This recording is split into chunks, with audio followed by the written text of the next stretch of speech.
On le disait déjà il y a 2 ans quand on s'était réunis ici même pour demander l'ouverture des négociations.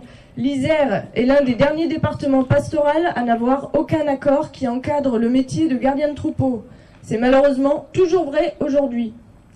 Si on fait le bilan de ces 2 années de négociations, on peut dire qu'une réunion sur 2 a été annulée du fait du patronat agricole, que la FDSEA 38 refuse de discuter des salaires, qu'elle refuse de reconnaître l'expérience des salariés.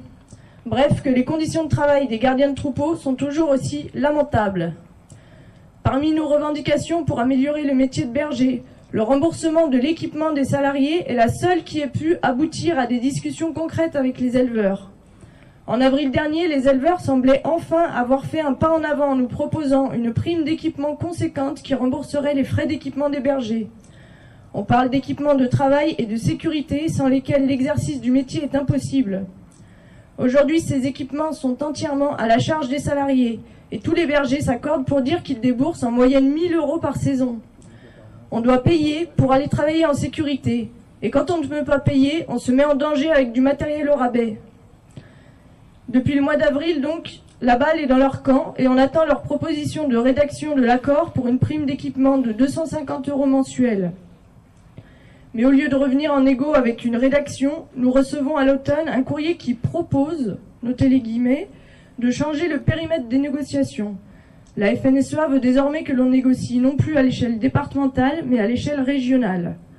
Pour nous, cette manœuvre est un piège pour faire machine arrière sur l'octroi de la prime d'équipement.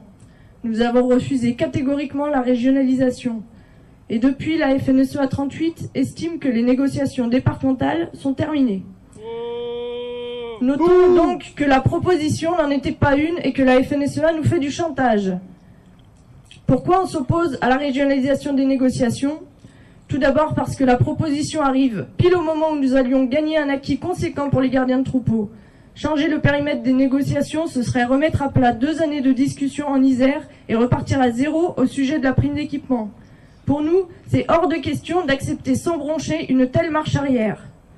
Leur argument premier est que les gardiens de troupeaux de tout Auvergne-Rhône-Alpes pourront avoir les mêmes droits, donc plus de salariés seront concernés par l'accord. Évidemment que cet argument nous touche, si cela était vrai, mais nous ne faisons pas confiance à la FNSEA pour améliorer les conditions des salariés. Les négociations nationales le prouvent, depuis 1 an, toutes nos revendications ont été rejetées. Ils refusent même d'inclure dans le champ d'application les bergers qui vont garder des troupeaux l'hiver, alors que c'est le même métier et que les conditions de travail sont tout aussi dégradées, voire pire qu'en estive. La mise à mort des négociations entre les éleveurs de l'Isère et leurs salariés est à l'image de nos conditions de travail, lamentables. Aujourd'hui, le 22 janvier, on avait une négociation prévue ici à la Chambre d'agriculture de Moiran. Elle a été annulée par la FDSEA 38, mais cela n'entame pas notre détermination et nous sommes là pour leur imposer de tenir leurs engagements.